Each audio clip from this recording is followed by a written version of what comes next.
I was that kid that would like be in my room screaming Katy Perry and being like, girl, I sound like hot, you know what I'm saying?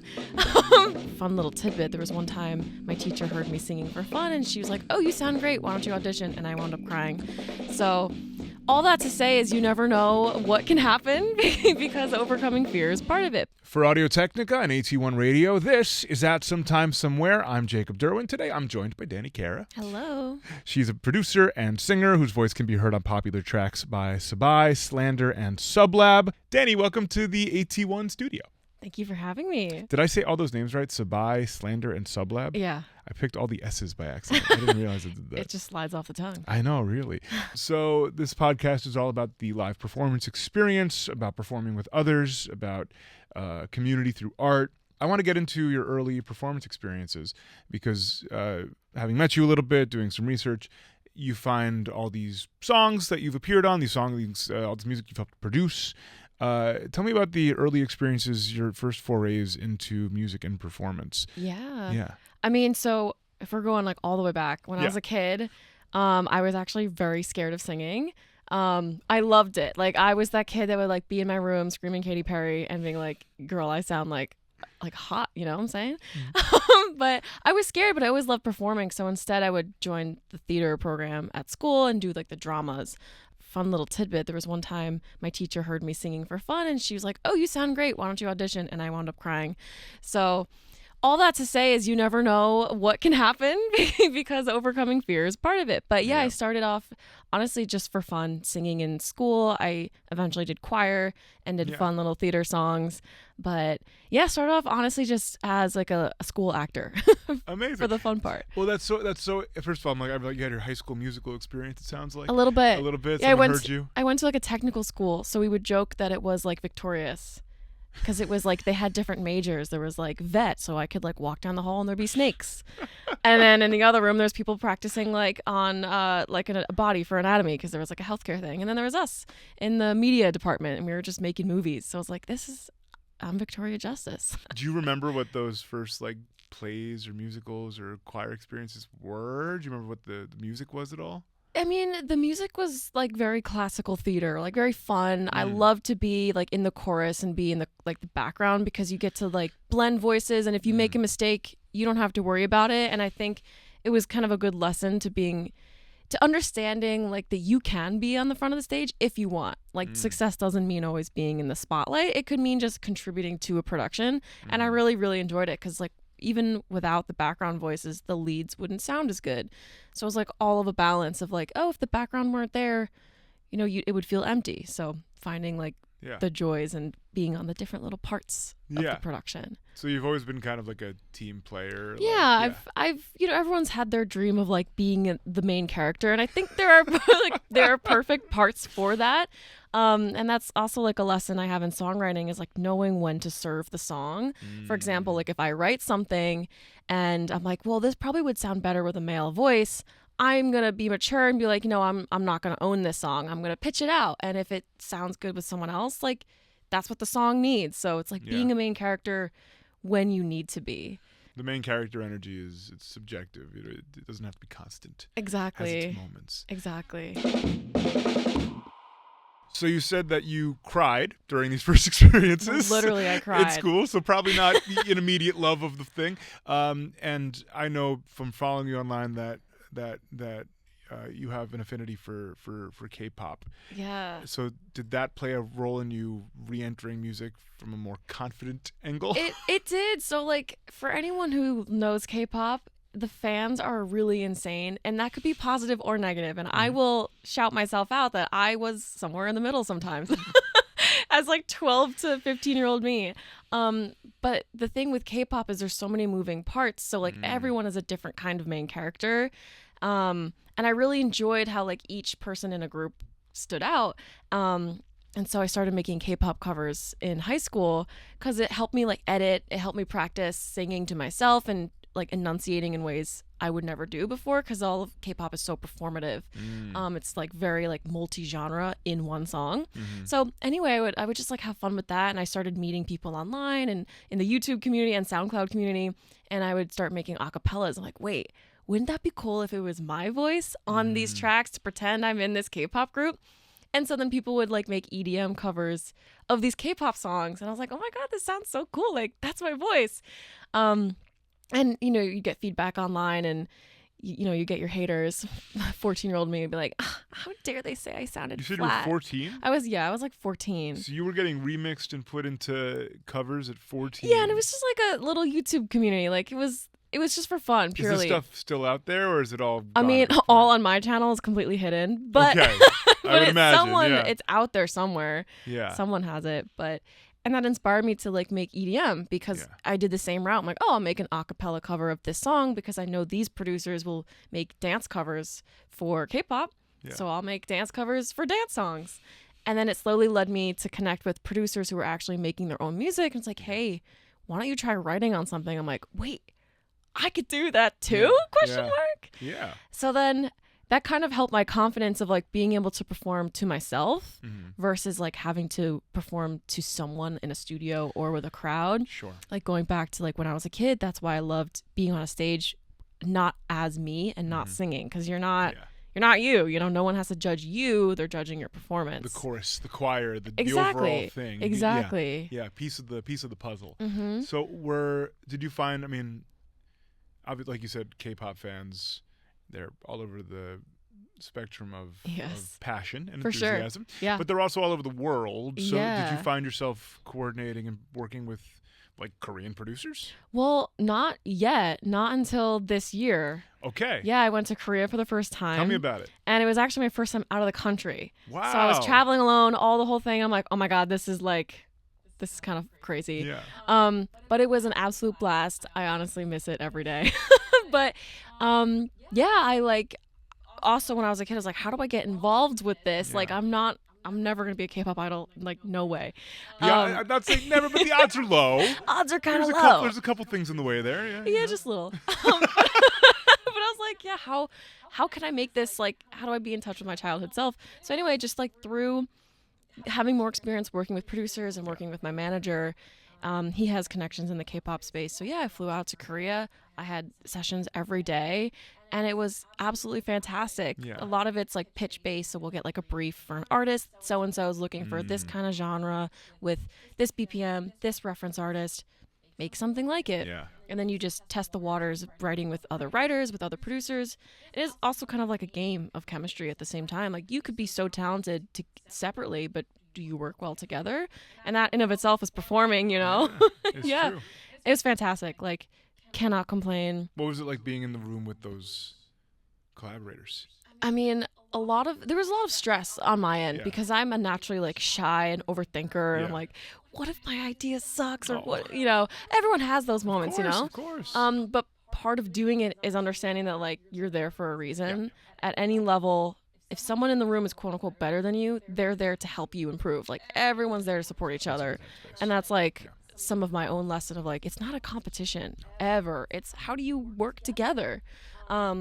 So working with these people was just great, like having ideas I would never think of, having notes on harmonies and giving feedback on performance of like, oh, you should try it with more like nasally sounds or have more air. I'm like, oh, you know, I would have never thought that. So really good way to improve is quite literally like ripping that Band-Aid off and just doing it, letting yourself sweat, letting yourself kind of freak out for a second. Like, oh, well, I'm in this room, so I'm going to make the best of being in this room. Yeah. That's amazing. It's great. Yeah. The best part about kind of getting started with EDM is a lot of these producers will tour a lot. They do. And, you know, I've made a lot of friends who tour locally, and especially because New York is a big city. Yes. So I've had a lot of experience being like, hey, you know, we just wrote this song or the song's been out. I'm going to be in New York. Come up on stage. I'm like, oh my God, yeah. So there have been a couple times where I would go on stage and sing the song to a crowd of like 500, 600 people.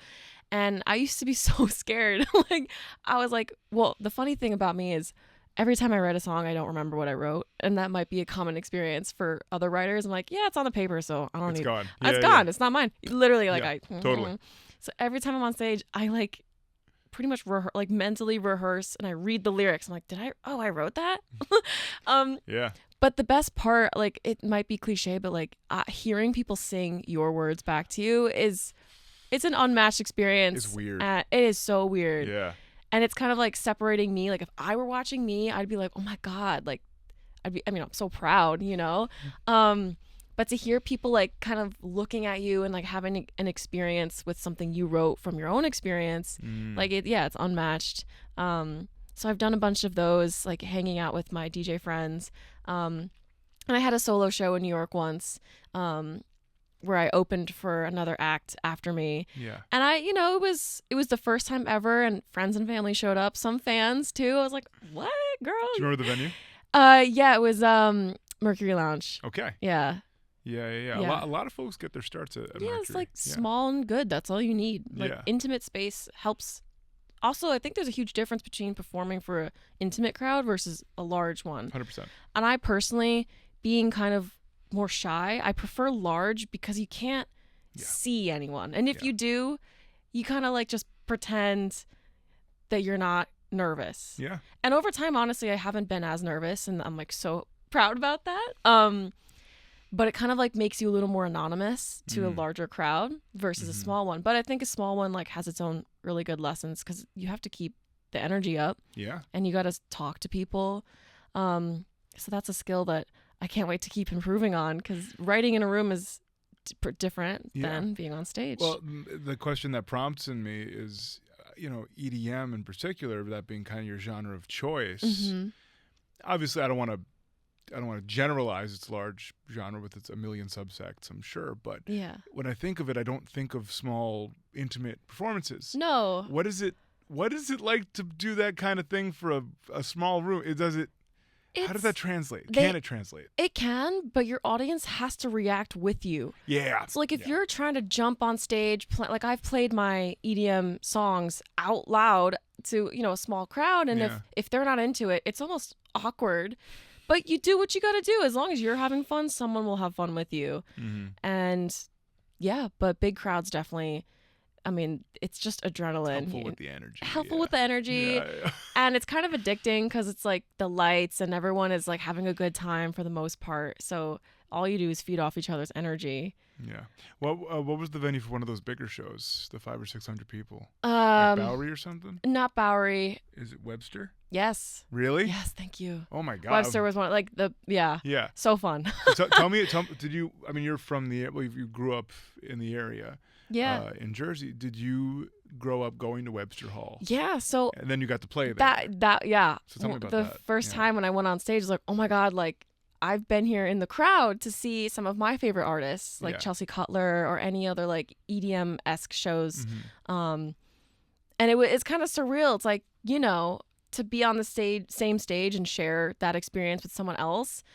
Yeah, I mean, like I said, it's really unmatched. And it was really cool because it's kind of like young me would have just never expected any of that. And all of, like, you can't take any of those moments for granted. And absolutely. Backstage at the Webster, was there anything that like surprised you? Was there anything about the experience that stands out? Not in particular, though. Whenever I'm at a concert hall, I really try and pay attention to the bathrooms in the green room because you're spoiled. Like, when like you're in GA and you're like, you have to decide whether to like get a drink and like have a full bladder or stand there and commit to the bit, but when you're like backstage or you're VIP or on all access, like you do whatever you want. So I'm always paying attention to the bathrooms. I'm like, is it good? Is it clean? I know that's kind of like ridiculous. Also, what does like the aesthetic look like? Do the chairs match the carpets?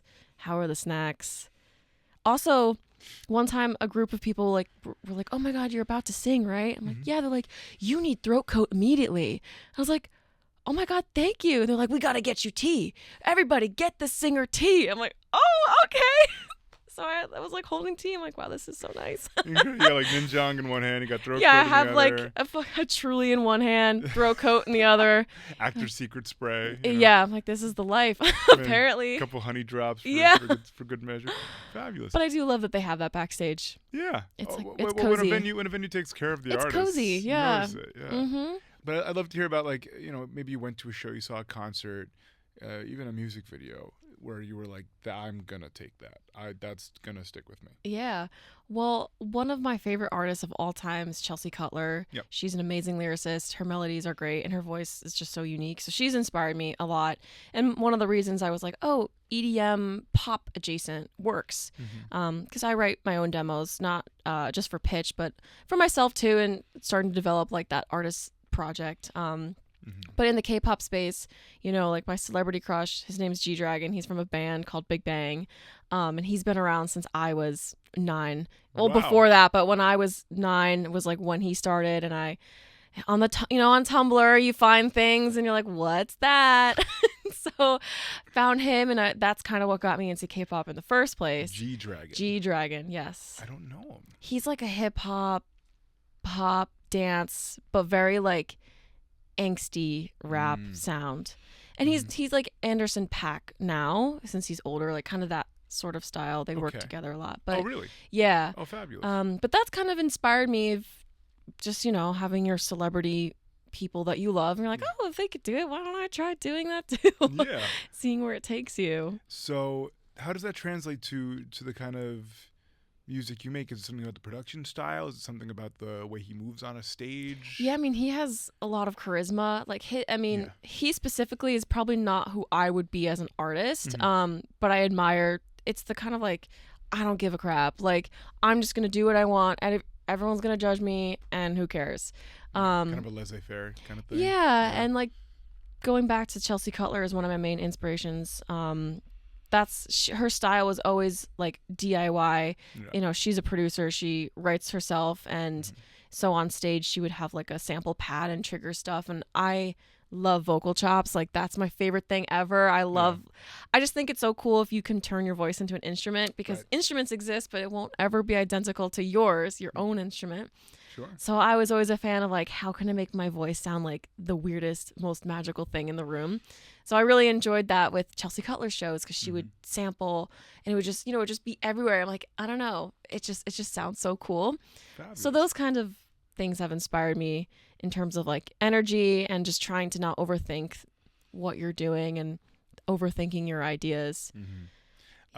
You mentioned Tumblr. I would be the thread I really got to pull on, man. Yeah, because we're a few years apart, but I mean, I'm old enough to remember the heyday of Tumblr. I imagine you must have been very young. If you said you're 9 years old, finding K-pop idols on Tumblr. Yeah, 9, 10, 11, 12. That's too young to be on Tumblr back in that era. It was too young, but that was the age everyone was. So sorry for what you may have been exposed to. Fanfics, anime, you know. Oh, yeah, that's all it was. All it was. And nothing else. No. Nothing. But so, I mean, would you cite Tumblr as like a major thing for you? I mean, it's you probably, if you're finding, you know, K-pop was not popular in the U.S. until many years later. So you're being exposed to culture that isn't really mainstream here yet. No, I mean, yeah, Tumblr, because you would just find random blogs, and I liked anime when I was younger. My dad introduced me to Hayao Miyazaki, Spirited Away, so he gets points for that. He can take that cake. Absolutely. But yeah, like that's how I start. Honestly, like really how I started. It was just an accident, and I like saw a GIF of a really cool music video, and it was "Fantastic Baby" by Big Bang, and the colors were crazy, the hairstyles were crazy, and I'm like, what is this? And essentially, a rabbit hole turned into, oh my god, I want to write music. Yeah. So you never know, like, I don't know, when you're a kid chronically online at the time, I feel like that was the era, you know, like you found fun stuff back then. Now it's like skibbity toilet. If you don't know what that is, good. Shots fired. No offense. no offense.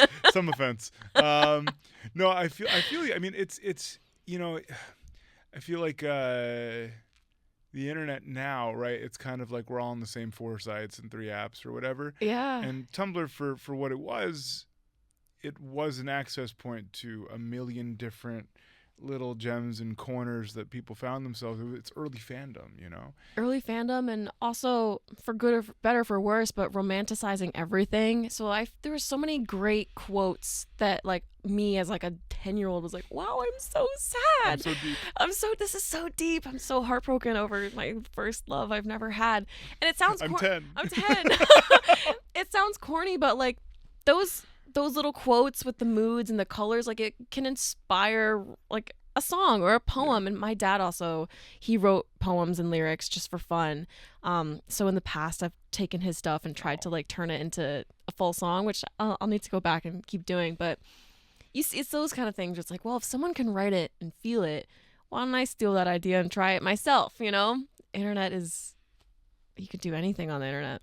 Yeah, it's a good place to start. It's a good place to start. I remember. So you have. This is probably not going to make the cut, but you said you were 14 when you started getting sampled all over YouTube or something like that.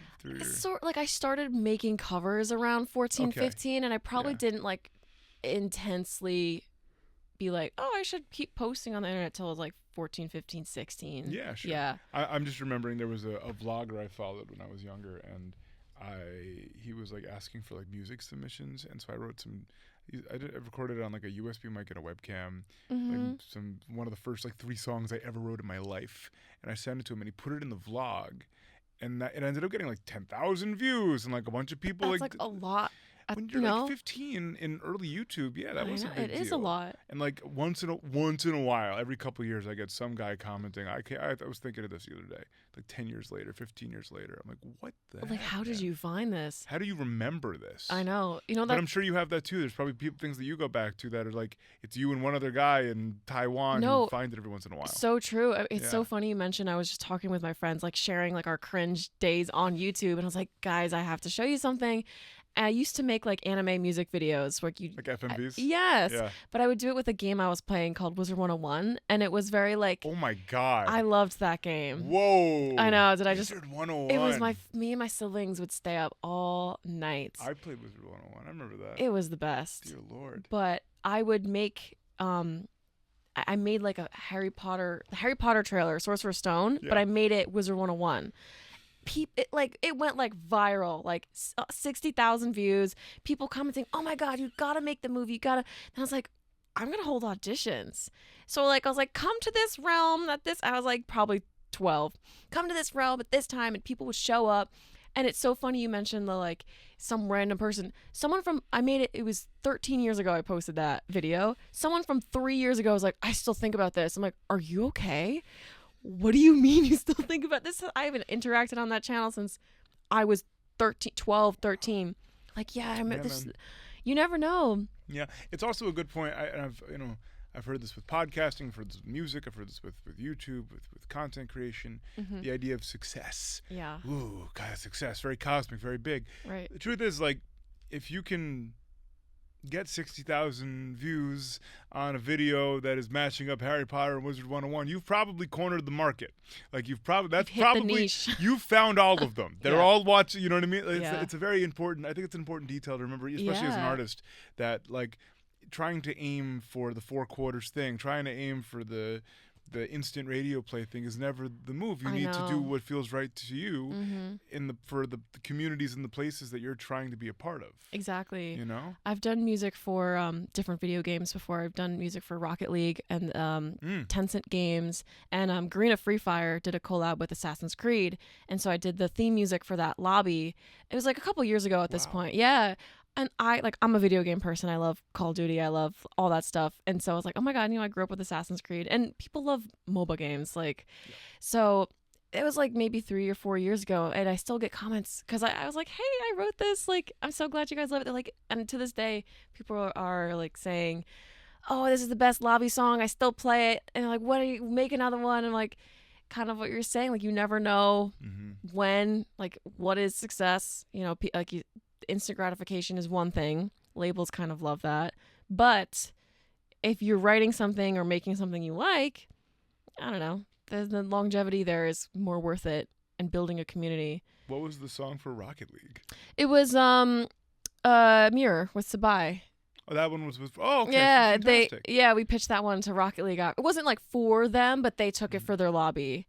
Amazing. I think it's still there. Is it? It's kind of it feels like the Tony Hawk thing, where a lot of people, a lot of the songs they love from the '90s and early 2000s they were featured in Tony Hawk Pro Skater. Yeah, you know what I mean. And they're just like, they weren't for that game. No, but it becomes part of the like GTA songs. Be like, oh, I heard that song in GTA. I mean, it's so cool. Yeah, part of that universe. I love that. Yeah, I love writing pitch music. I think it's fun because putting yourself in a creative box, in my opinion, is so helpful, because if you just like, okay, write about something, it's like, well, yesterday I was sad, or today I'm thinking about my friend. You're like, oh my God, where do I start? But if there's like a brief that's like, this is write a song about a character going through that or whatever, I personally love it. I'm like, okay, then I can kind of separate and like focus in, you know? Is there something you've found in the last couple of years as a performer, as an artist, that you kind of wish you would have known at the beginning? Because you've been doing this for from what you're telling me, you've been recording covers and posting and kind of putting, despite being a self-described shy person, really putting yourself out there for a long time now. One thing that really stands out to me is knowing that it's okay to not get it right away, especially with like demos. Like, you know, you like the whole the joke of like, you have your file name, final.final. No, this is really the final one, V5. final two. Yeah, V5. Yeah. It's funny, but it really is true. So getting feedback is so integral to the job, and taking feedback too is so important. And also knowing when feedback maybe like, oh, they gave me that idea, but I don't really think it makes sense. So if there was one thing that I could really think back on, is knowing it's okay to not get it right away, and not being like, oh, I should have known. Like, why didn't I, because I didn't get the idea, like, why do I suck? It's like, no, like, that's why you work with people and helps evolve the idea.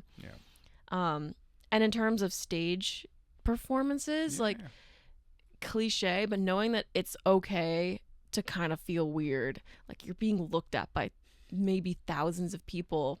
So knowing it's okay that you're just doing it. It sounds so, you know, surface level, but that it is what it is, and knowing that the mistakes are going to happen. And honestly, even being a fan, sometimes I kind of love when an artist makes a mistake and watching them recover. It's like, oh, they're just a person, and like it feels very raw.